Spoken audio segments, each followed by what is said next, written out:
So children, today from the same chapter, first chapter, some basics concept of chemistry.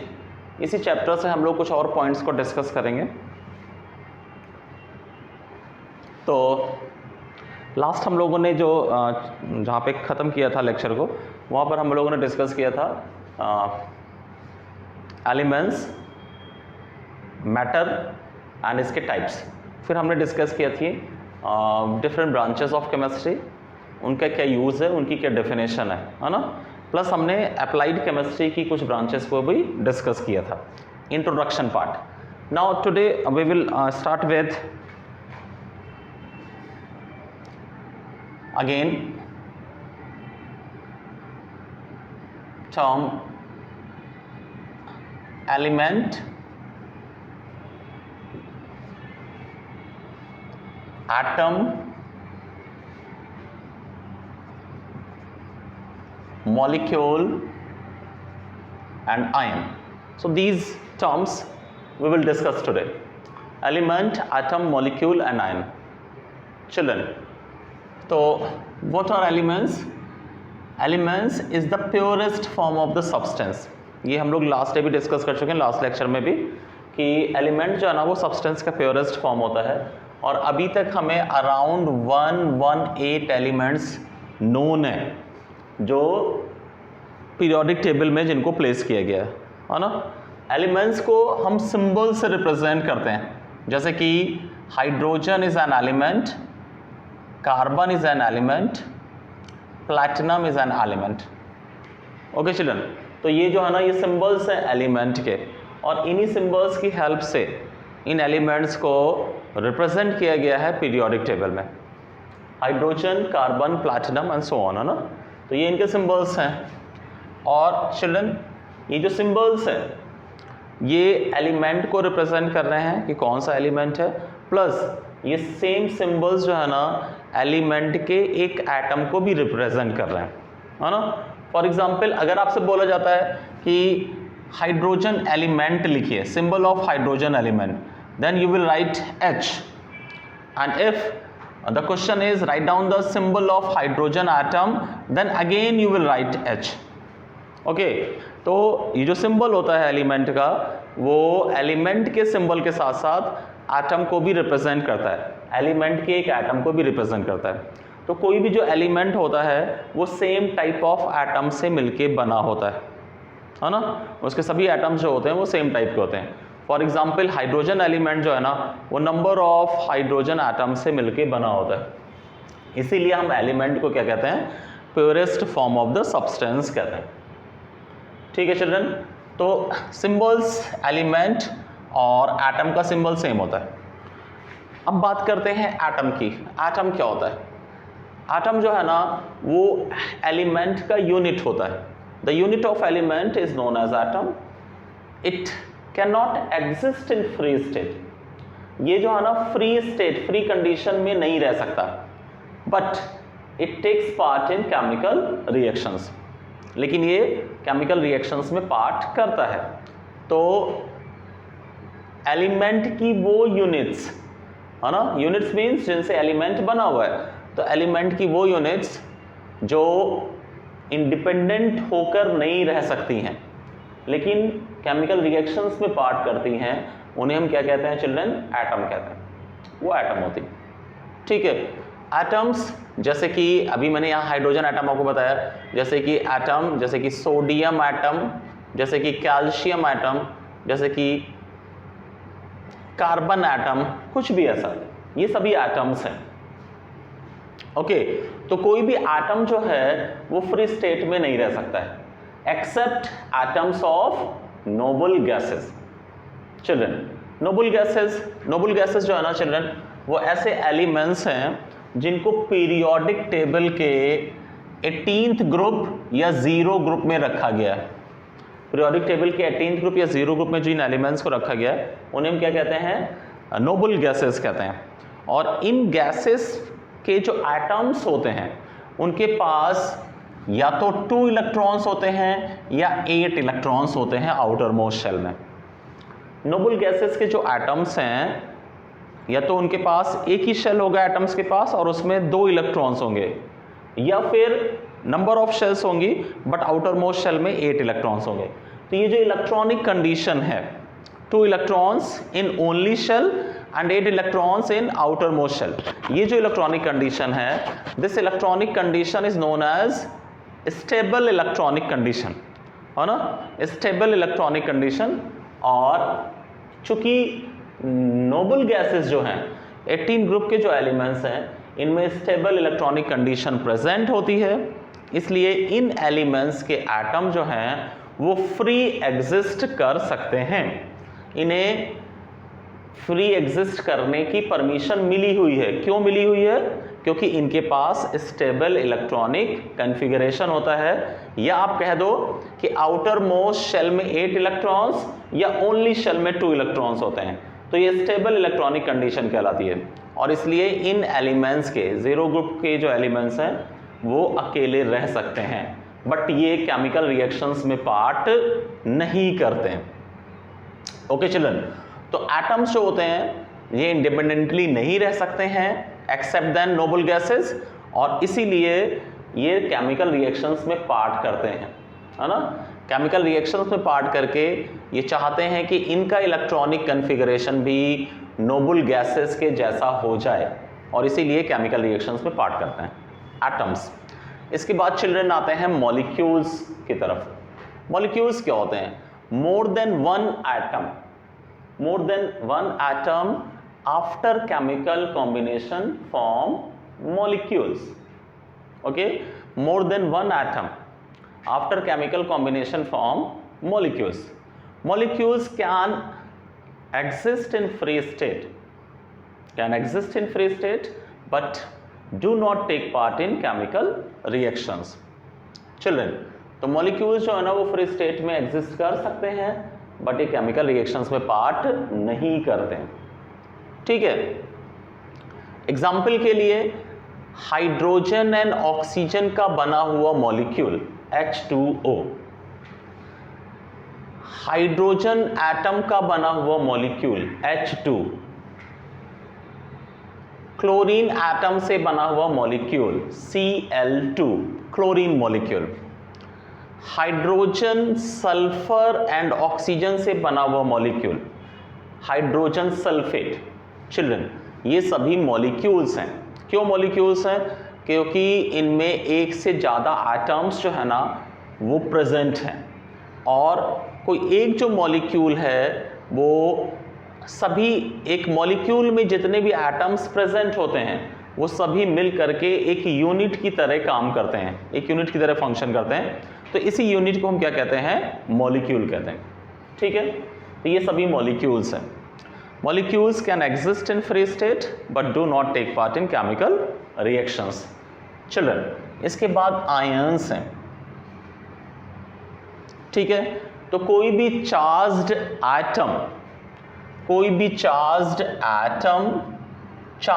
Atom और group of atoms क्या कहलाता है? Ion कहलाता है।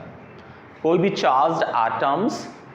Charged atom और ग्रुप ऑफ एटम्स क्या कहलाता है? आयन कहलाता है। चार्ज्ड एटम जैसे कि Cl-, जैसे कि H+, जैसे कि Na+, ये सभी आयंस हैं, चार्ज्ड एटम्स हैं, आयंस हैं। और ग्रुप ऑफ एटम्स जैसे कि OH- या NO3- या SO4 या NH4+, ये ग्रुप ऑफ एटम्स है, इन्हें भी हम क्या कहते हैं? आयंस कहते हैं। चिल्ड्रन, तो ये हो गए element, atom, molecule and ions. ठीक है, अब हम बात करते हैं मॉलिक्यूल्स की। फिर से मॉलिक्यूल्स चिल्ड्रन 2 टाइप के होते हैं। There are 2 types of molecule, isoatomic molecule and heteroatomic molecule. Isoatomic and heteroatomic. Isoatomic molecule क्या होते हैं? ये वो मॉलिक्यूल हैं जो एक ही एलिमेंट्स के एक से ज़्यादा एटम से मिलके बने होते हैं। Isoatomic molecules are the molecules which are made up of more than one atom of a particular element, जैसे कि H2, O3, O2, P4, ये सभी आइसोएटॉमिक मॉलिक्यूल हैं। आइसोएटॉमिक मॉलिक्यूल एक ही एलिमेंट के एटम से मिलके बने हुए हैं। ठीक है चिल्ड्रन, अब बात करते हैं हेटेरोएटॉमिक मॉलिक्यूल्स की।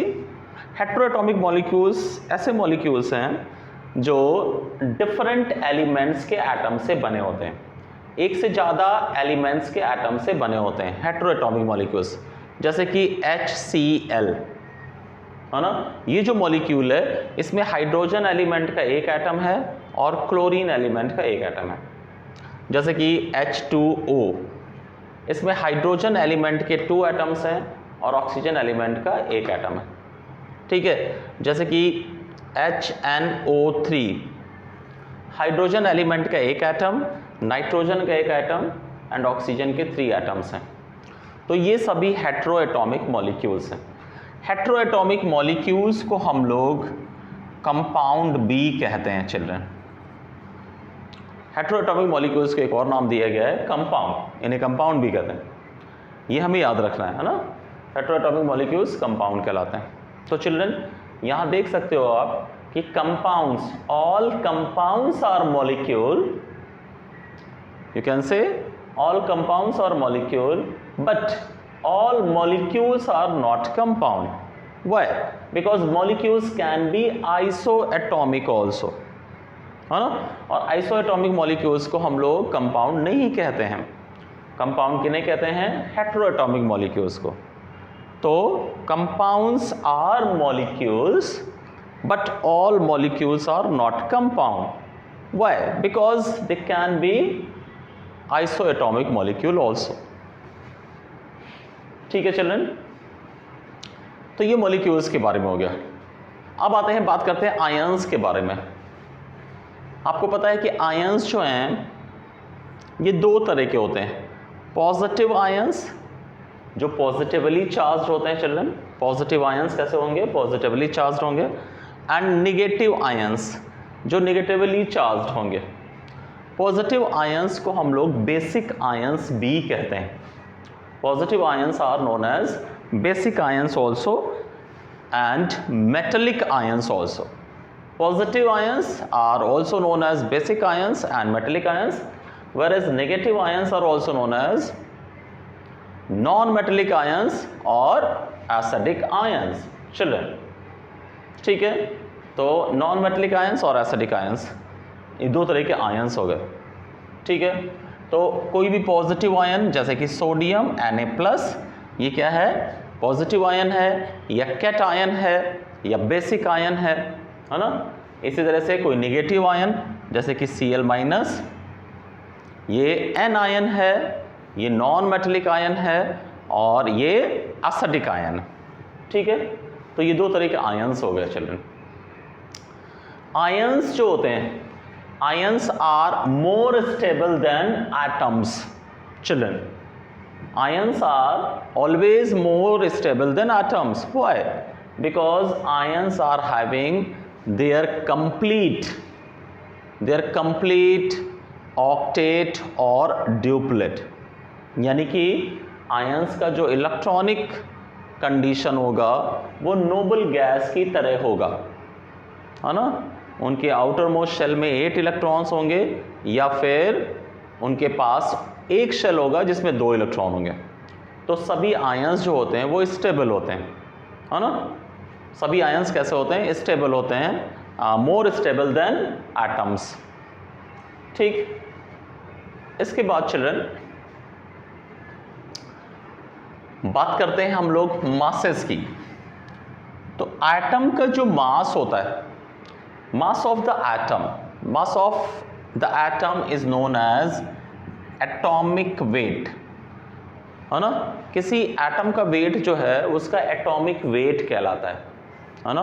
और हम लोग कभी कभी एटॉमिक वेट को एटॉमिक मास भी कहते हैं। तो एटॉमिक वेट और एटॉमिक मास एक ही चीज़ होती है ना।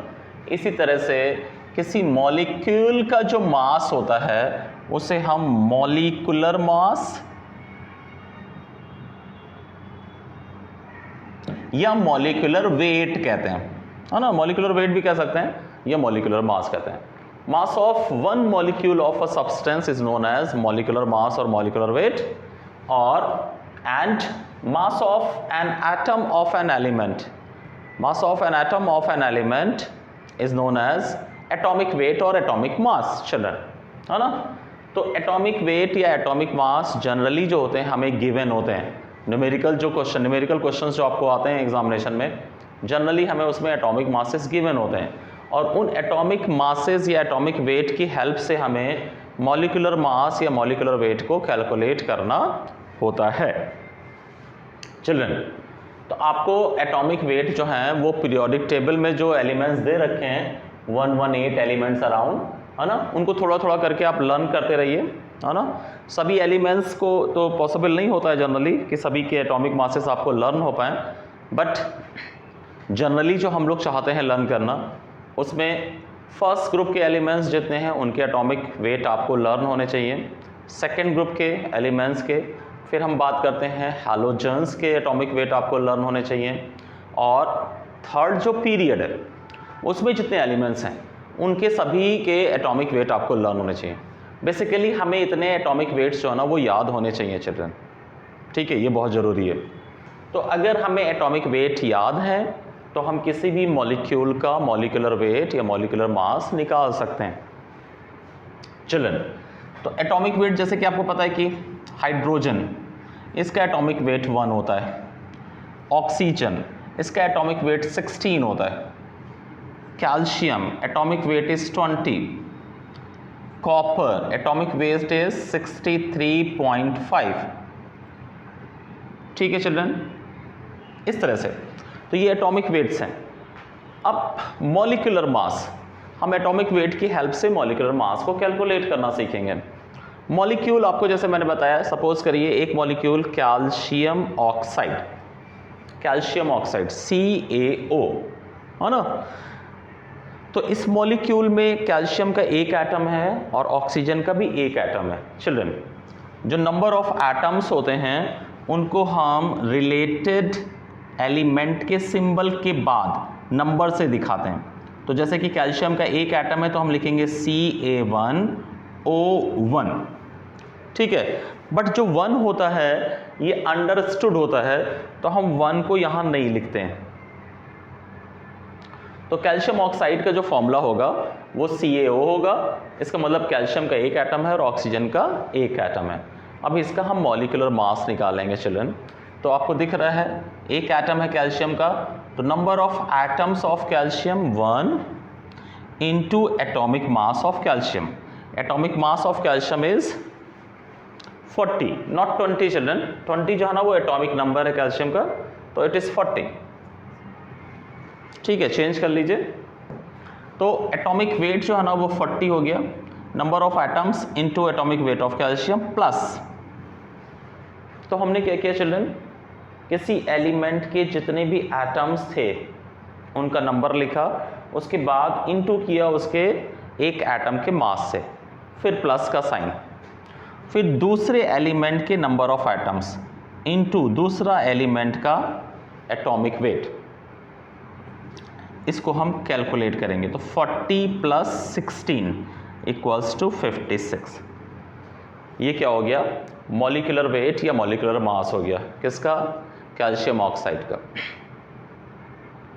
चिल्ड्रन, ठीक है। जैसे कि सल्फर का जो एटॉमिक वेट होता है वो 32 होता है ना। तो अब हम एक और एग्जांपल लेंगे, हम मॉलिक्यूलर वेट डिस्कस करेंगे H2SO4 का। H2SO4, यहाँ पर हाइड्रोजन के कितने एटम्स हैं, 2 इंटू एटॉमिक वेट कितना हाइड्रोजन का 1, प्लस सल्फर के कितने एटम्स हैं, यहाँ पर कुछ नहीं लिखा है, इसका मतलब 1 इंटू सल्फर का एटॉमिक वेट 32, प्लस ऑक्सीजन के 4 एटम्स यहाँ दे रखे हैं इंटू 16। ये वैल्यूज हमने पुट कर दी, है ना। अब इजी करते हैं इसे, तो 2 + 32 + 64, तो कितना हो गया चिल्ड्रन, 98। ये मॉलिक्यूलर वेट हो गया H2SO4 का, ठीक है चिल्ड्रन। ऐसा करते हैं हम लोग,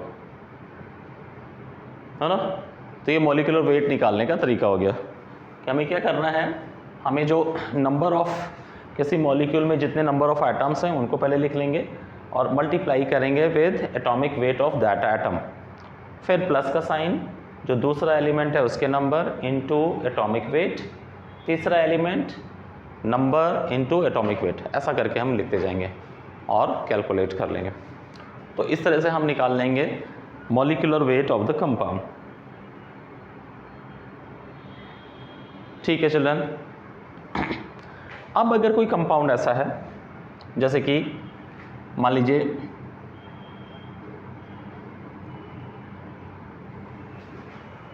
कंपाउंड इज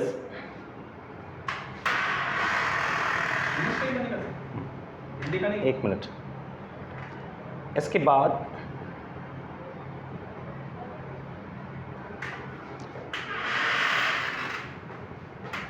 एक कंपाउंड ये है CuSO4 5H2O, चिल्ड्रन ऐसा कंपाउंड है। तो इसका जब हम मॉलिक्यूलर वेट निकालेंगे तो ये जो डॉट का साइन है इसे कन्वर्ट करेंगे प्लस से, ये याद रखेंगे हमेशा ना। तो Cu के नंबर ऑफ एटम्स यहाँ कितने हैं, 1 है, into atomic mass of Cu is 63.5। ठीक है, सल्फर के कितने एटम्स हैं, 1 है इंटू 32, प्लस ऑक्सीजन के कितने एटम्स हैं, 4 हैं इंटू 16, और ये जो डॉट का साइन है ये प्लस हो जाएगा, है ना। उसके बाद हाइड्रोजन के कितने एटम्स हैं children, 5 2s are 10, 10 into 1, oxygen कितने हैं 5, प्लस 5 इंटू 16, ये वैल्यूज़ हो जाएंगे। इजी कर लेंगे, कैलकुलेट कर लेंगे, तो आपको कॉपर सल्फेट का मॉलिक्यूलर मास मिल जाएगा। ठीक है चिल्ड्रन, आज के लिए इतना ही रखते हैं। आप कुछ मॉलिक्यूलर मासेस को कैलकुलेट करिए और अपनी प्रॉब्लम्स को शेयर करिए।